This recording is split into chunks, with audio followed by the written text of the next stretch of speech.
નમસ્કાર મિત્રો, આજે આપણે રાસાયણિક ગતિકી ચેપ્ટરમાં લેક્ચર નંબર 2 તરફ આગળ વધીએ છીએ. લેક્ચર નંબર 1માં આપણે રાસાયણિક ગતિકી અને ઉષ્માગતિશાસ્ત્ર વચ્ચેનો સંબંધ જોયો હતો. ત્યારબાદ આપણે પ્રક્રિયાઓ, જુદી જુદી પ્રકારની પ્રક્રિયાઓ વિશે જોયું હતું. ખૂબ જ ધીમી પ્રક્રિયા અને અતિ ઝડપી પ્રક્રિયાઓ. આ ઉપરાંત આપણે એના ઉદાહરણોનો પણ અભ્યાસ કર્યો હતો અને આપણે થોડોક એનો પ્રાથમિક ખ્યાલ મેળવ્યો હતો. આજે હવે લેક્ચર નંબર 2માં આપણે રાસાયણિક પ્રક્રિયાનો વેગ, આજનો જે આપણો ટોપિક છે એમાં આવશે રાસાયણિક પ્રક્રિયાનો વેગ, એનો અભ્યાસ કરવાના છે. રાસાયણિક પ્રક્રિયાનો વેગ જે હોય એમાં સામાન્ય રીતે એકમ સમયમાં પ્રક્રિયક અથવા નિપજની સાંદ્રતામાં જે ફેરફાર થતો હોય છે તેને રાસાયણિક પ્રક્રિયાનો વેગ કહે છે. હજી એકવાર, એકમ સમયમાં પ્રક્રિયકો અને નિપજોની સાંદ્રતામાં જે ફેરફાર થતો હોય છે તેને રાસાયણિક પ્રક્રિયાના વેગ તરીકે ઓળખાય છે. અને તેમાં મુખ્ય બે બાબતોનો સમાવેશ કરવામાં આવે છે, જેમાં પહેલો પોઈન્ટ છે પ્રક્રિયકની સાંદ્રતામાં થતો ઘટાડો. પ્રક્રિયકની સાંદ્રતામાં ઘટાડાનો વેગ, એટલે કે હંમેશા પ્રક્રિયક છે એની સાંદ્રતામાં ઘટાડો જ થાય. અને બીજો જે પોઈન્ટ છે એ નિપજની સાંદ્રતામાં વધારાનો વેગ. રાસાયણિક પ્રક્રિયાના વેગમાં આપણે આ બે બાબતોનો અભ્યાસ કરવાનો છે કે હંમેશા જે પ્રક્રિયકો હોય એની સાંદ્રતાનો જે વેગ હોય એમાં ઘટાડો થાય છે, અને નિપજ હોય એની જે સાંદ્રતાનો વેગ હોય એમાં હંમેશા વધારો થતો હોય છે. જેને આપણે એક સમીકરણથી સમજીએ. દાખલા તરીકે એક પ્રક્રિયા છે R2P. R2P એટલે કે પ્રક્રિયકથી નિપજ, રિએક્ટન્ટ ટુ પ્રોડક્ટ. જ્યાં R છે એ રિએક્ટન્ટ છે એટલે કે પ્રક્રિયક છે, અને P છે એ પ્રોડક્ટ છે. એટલે એને એમ કહી શકાય કે 1 મોલ પ્રક્રિયક છે એનાથી 1 મોલ નિપજ P ઉત્પન્ન થાય છે. હવે જો R1 અને P1, R1 અને P1 જે છે એ અનુક્રમે T1 સમયે R1 અને P1 ની સાંદ્રતા છે. R1 અને P1 એ T1 સમયે અનુક્રમે R1 અને P1 ની સાંદ્રતા છે. જ્યારે R2 અને P2, આવી જ રીતે R2 અને P2 T2 સમયે R2 અને P2 એ T2 સમયે R2 અને P2 ની સાંદ્રતા છે. એક ખાસ સમજાવી દો મિત્રો કે સાંદ્રતાને હંમેશા આવી રીતે બ્લોક બ્રેકેટથી ઇન્ડિકેટ કરાય છે. આવી રીતે મેં તમને દર્શાવ્યું છે એ પ્રમાણે બ્લોક બ્રેકેટથી દર્શાવાય છે. હવે આપણે T1 અને T2 નો તફાવત મેળવવો હોય તો હંમેશા યાદ રાખો કે ડેલ્ટા T1 અને T2 નો જે તફાવત મેળવવાનો હોય એને ડેલ્ટા T થી આપણે દર્શાવીએ છીએ. એટલે ડેલ્ટા T એટલે હંમેશા યાદ રાખવાનું અંતિમ માઇનસ પ્રારંભિક, અંતિમ સમય માઇનસ પ્રારંભિક. તો ડેલ્ટા T ને આપણે દર્શાવવું હોય તો એને T2 માઇનસ T1 થી દર્શાવાય છે. એવી જ રીતે આપણે ડેલ્ટા R ને દર્શાવવું હોય, R છે એ સાંદ્રતામાં બ્લોક બ્રેકેટ એટલે સાંદ્રતાથી દર્શાવવાનું, જેને આપણે R2 એટલે કે અંતિમ પ્રક્રિયકની જે સાંદ્રતા છે માઇનસ પ્રારંભિક પ્રક્રિયક છે એની સાંદ્રતા. ડેલ્ટા આરને આપણે અંતિમ પ્રક્રિયકની સાંદ્રતા માઇનસ પ્રારંભિક પ્રક્રિયકની સાંદ્રતાથી દર્શાવી શકાય. એવી જ રીતે આપણે ડેલ્ટા પી એટલે કે જે નિપજની સાંદ્રતા છે એને અંતિમ નિપજની સાંદ્રતા માઇનસ પ્રારંભિક નિપજની સાંદ્રતાથી દર્શાવી શકાય. તો આ રીતે આપણે ડેલ્ટા આર અને ડેલ્ટા પીને દર્શાવીએ છીએ. હવે આપણે જો એટલું ખાસ યાદ રાખો મિત્રો કે હંમેશા પ્રક્રિયકની સાંદ્રતામાં ઘટાડો જ થાય. એટલું યાદ રાખો કે પ્રક્રિયક ઉપયોગ થાય, પ્રક્રિયકની સાંદ્રતામાં ઘટાડો થાય તો જ હંમેશા નિપજની સાંદ્રતાની શરૂઆત થાય.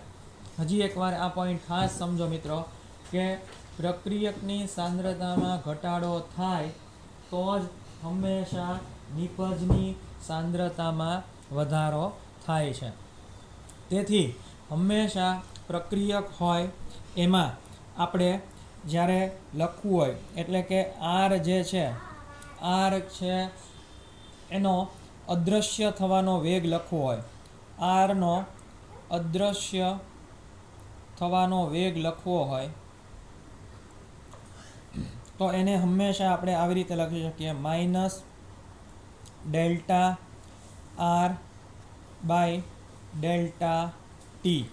એનો મતલબ એમ થાય છે કે પ્રક્રિયકની સાંદ્રતામાં થતો સાપેક્ષ ઘટાડો એટલે કે સમયની સાપેક્ષે. હંમેશા યાદ રાખો કે સાંદ્રતા અને સમયનો ગ્રાફ જ્યારે દોરવામાં આવે છે, અહીંયા હું તમને ગ્રાફ દોરું છું. જ્યારે સમય અને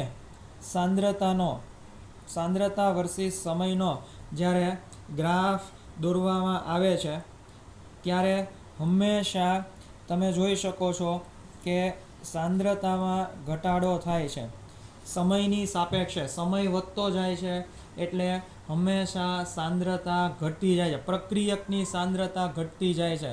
હજી એકવાર, સમયની સાપેક્ષે હંમેશા પ્રક્રિયકની સાંદ્રતા ઘટતી જાય છે. માટે આપણે આવી રીતે લખીએ છીએ minus delta R by delta T. Minus delta R by delta T. માઇનસની નિશાની શું સૂચવે છે?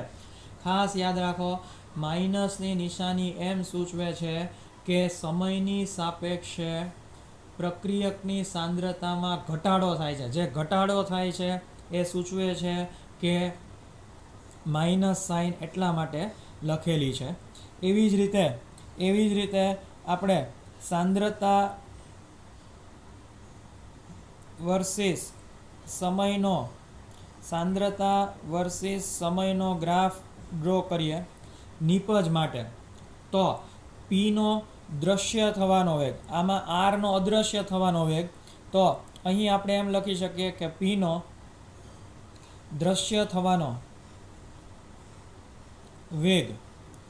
મેં તમને પહેલાં પણ સમજાવ્યું કે હંમેશા પ્રક્રિયકની સાંદ્રતા ઘટે તો જ નિપજની સાંદ્રતા કંઈક મળે. એટલે આરનો પ્રક્રિયકનો અદૃશ્ય થવાનો વેગ આપણે લખ્યું, જેને minus delta R by delta ટીથી દર્શાવ્યું, જે આપણે અહીંયા દર્શાવ્યું છે.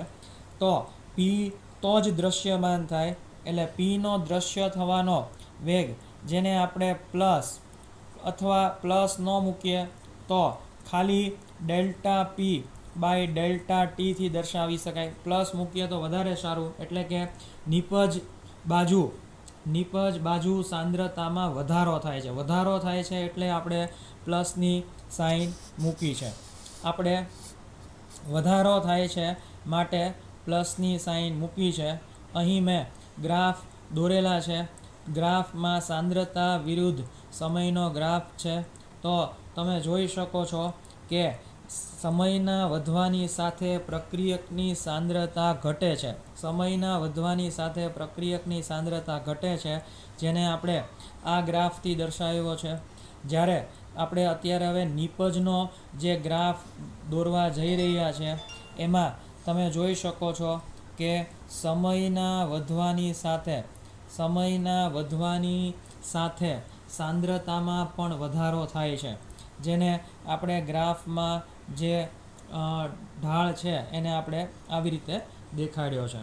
તો આપણે આને આવી રીતે કહી શકીએ કે પીનો દ્રશ્ય થવાનો વેગ delta P by delta T છે.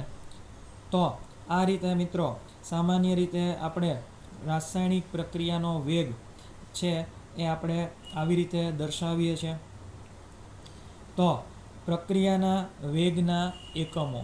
નેક્સ્ટ પોઈન્ટ જે છે એ આવશે, આ જે રાસાયણિક પ્રક્રિયાનો વેગ છે એમાં પ્રક્રિયાના વેગના એકમો.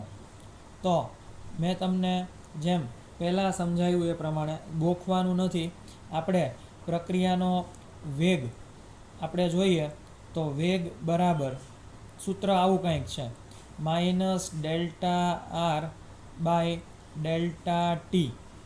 તો તમે અહીંયા minus delta R by delta T. Delta એટલે શું? તો કે ભાઈ ફેરફાર, R2 માઇનસ R1.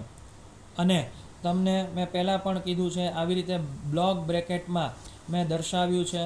તો બ્લોક બ્રેકેટનો મતલબ શું થાય? તો કે ભાઈ બ્લોક બ્રેકેટનો મતલબ થાય સાંદ્રતા છેદમાં સમય ડેલ્ટા ટી, એટલે સમયનો એકમ છે, ટીનો એકમ છે સમય. તો હવે સાંદ્રતાના છેદમાં સમય, તો સાંદ્રતાનો આપણને સૌને એકમ ખબર છે, મોલ પ્રતિ લિટર. સાંદ્રતાનો એકમ થાય મોલ પ્રતિ લિટર. સમયનો એકમ થાય સેકન્ડ. તો આની ઉપરથી આપણને રાસાયણિક પ્રક્રિયાના વેગનો એકમ આવો મળશે. રાસાયણિક પ્રક્રિયાના વેગનો એકમ આવો મળે, mall litre inverse second inverse. ખાસ આ એકમ વ્યવસ્થિત આપણે યાદ રાખવાનો છે, ગોખવાનો નથી. પ્રક્રિયાના વેગનો એકમ mall litre inverse second inverse એવો થઈ શકે છે. ત્યારબાદ આપણે હવે જોવાનું છે સરેરાશ પ્રક્રિયા દર. સરેરાશ પ્રક્રિયા દર જેને કહેવાય છે, જેને RAV થી ઇન્ડિકેટ કરાય છે, એટલે કે એવરેજ વેલોસિટી, એવરેજ રેટ એમ પણ કહેવાય છે. તો એને સરેરાશ પ્રક્રિયા દર એવી રીતે પણ રજૂ કરી શકાય છે, જેને આપણે RAV થી પણ દર્શાવી શકીએ છીએ. તો સરેરાશ પ્રક્રિયા દર એટલે શું? તો સામાન્ય રીતે એનો મતલબ સમજીએ. સરેરાશ પ્રક્રિયા દર એટલે જુદી જુદી પ્રક્રિયાઓનો જે સમય હોય, જુદી જુદી પ્રક્રિયાઓનો જે સમય હોય એની જે સરેરાશ મેળવવાની હોય એને કહેવાય છે સરેરાશ પ્રક્રિયાનો દર. આપણે સરેરાશ પ્રક્રિયાનો દર શું છે એ માત્ર જાણકારી જ મેળવવાની છે. તમને સરેરાશ પ્રક્રિયા દર કેવી રીતે લખાય એ ખાસ શીખવાનું છે. તો કોઈ પણ પ્રક્રિયાનો સરેરાશ પ્રક્રિયા દર લખવું હોય તો એને આપણે જેમ પ્રક્રિયાનો વેગ લખીએ છીએ એવી જ રીતે લખવાનું છે, minus delta R by delta T. Minus delta R by delta T is equal to delta P by delta T. પ્રક્રિયક અને નિપજોને તમારે ઇક્વલ ટુ કરીને દર્શાવવાનું છે, ઇઝ ઇક્વલ ટુ કરીને દર્શાવવાનું છે. હજી એકવાર તમને કહી દઉં, હજી એકવાર તમને સમજાવી દઉં કે શું કામ આપણે માઇનસ લખ્યું છે. તો ખાસ યાદ રાખો, માઇનસ લખવા પાછળનું એક જ કારણ છે કે આપણે પ્રક્રિયકોની સાંદ્રતામાં હંમેશા ઘટાડો થાય છે. હવે ખાસ યાદ રાખો મિત્રો કે સરેરાશ પ્રક્રિયા દરમાં delta T tends to 0, delta T છે એ 0 થઈ જાય એટલે કે સમયનો દર છે એ 0 થઈ જાય એટલે આપણને મળે આર ત્વરિત વેગ, એટલે કે આર ઇન્સ્ટેન્ટેનિયસ, જેને ત્વરિત વેગથી ઓળખાવવામાં આવે છે. હજી એકવાર, જ્યારે સરેરાશ પ્રક્રિયા દર ટેન્ડ્સ ટુ 0 એટલે કે ડેલ્ટા ટી ટેન્ડ્સ ટુ 0 થાય એટલે આપણને ત્વરિત વેગ મળે છે. અને ત્વરિત વેગને દર્શાવવા માટે આપણે થોડીક જુદી રીતે એને દર્શાવીએ છીએ, જેને આપણે ડેલ્ટાની બદલે આપણે 12મા ધોરણમાં વિકલન આવે છે dr/dt dp/dt, એટલે કે પ્રક્રિયકનું સમયની સાપેક્ષે વિકલન. આને આપણે એવી રીતે દર્શાવાય છે. અને માઇનસની નિશાની આપણને સૌને ખબર છે શેના માટે હોય છે, તો કે ભાઈ માઇનસની નિશાની છે એ પ્રક્રિયક છે એની સાંદ્રતામાં ઘટાડો થાય છે એ સૂચવે છે. તેથી આપણે માઇનસ dr/dt લખીએ છીએ. એવી જ રીતે નિપજ માટે આપણે dp ઇક્વલ ટુ કરીને dp/dt એવું લખીએ છીએ. એટલે કે નિપજની આપણે જ્યારે વાત કરવાની હોય તો ઇક્વલ ટુ કરીને dp/dt લખીએ છીએ. તો આ રીતે મિત્રો ત્વરિત વેગ લખી શકીએ છીએ. સરેરાશ પરીક્ષામાં ખાસ ધ્યાન રાખવું, સરેરાશ પ્રક્રિયાનો વેગ પૂછે, સરેરાશ પ્રક્રિયાનો વેગ પૂછે તો ડેલ્ટાથી દર્શાવવાનું છે. તો ડેલ્ટાથી દર્શાવવાનું છે. જ્યારે ત્વરિત પ્રક્રિયાનો વેગ પૂછે તો તમારે -dr/dt is equal two dp/dt થી દર્શાવવાનું છે. હવે એક ઉદાહરણ આપણે લઈએ તો એક સમીકરણ છે Hg plus Cl2 gives HgCl2. આનું તમને એમ પૂછે કે પ્રક્રિયાનો આ સમીકરણ માટે પ્રક્રિયાનો વેગ લખો, બરાબર. તો તેમાં તમને પ્રક્રિયાનો વેગ લખવાનું પૂછે, તમને ત્વરિત પ્રક્રિયાના વેગ વિશે કાંઈ કીધું ન હોય, સરેરાશ પ્રક્રિયાના વેગ પૂછવું હોય તો તમારે આ સમીકરણને સરેરાશ પ્રક્રિયાનો વેગ આવી રીતે લખી શકાય. પ્રક્રિયક છે સૌ પહેલાં પ્રક્રિયાનો વેગ બરાબર, પ્રક્રિયક સાઈડ હંમેશા માઇનસ આવે એટલે minus delta Hg by delta T is equal to minus delta Cl2 by delta T is equal to plus delta HgCl2 by delta T. નિપજ સાઈડ હંમેશા પ્લસની સાઇન આવે છે, તો માટે તમારે ત્યાં પ્લસ લખવાનું છે. તો જ્યારે સરેરાશ પ્રક્રિયા દર પૂછે આવી રીતે લખવાનું છે. અને જ્યારે તમને એમ પૂછે કે ત્વરિત પ્રક્રિયાનો દર લખો તો એવા સમયે તમારે એને d/dt થી દર્શાવવાનું છે, બરાબર. આ એક મેં તમને શીખવાડ્યું, આ એક હોમવર્કમાં આપું છું. H2 plus I2 gives 2Hi. આને તમારે હોમવર્કમાં કરવાનું છે.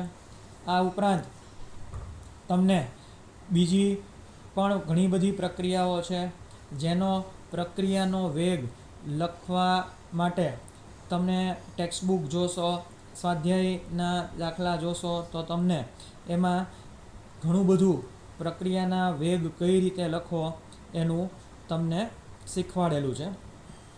તો આજે મિત્રો આપણે અહીં સુધી રાખીએ છીએ. ત્યારબાદ આપણે નેક્સ્ટ ટાઈમે આગળ જશું.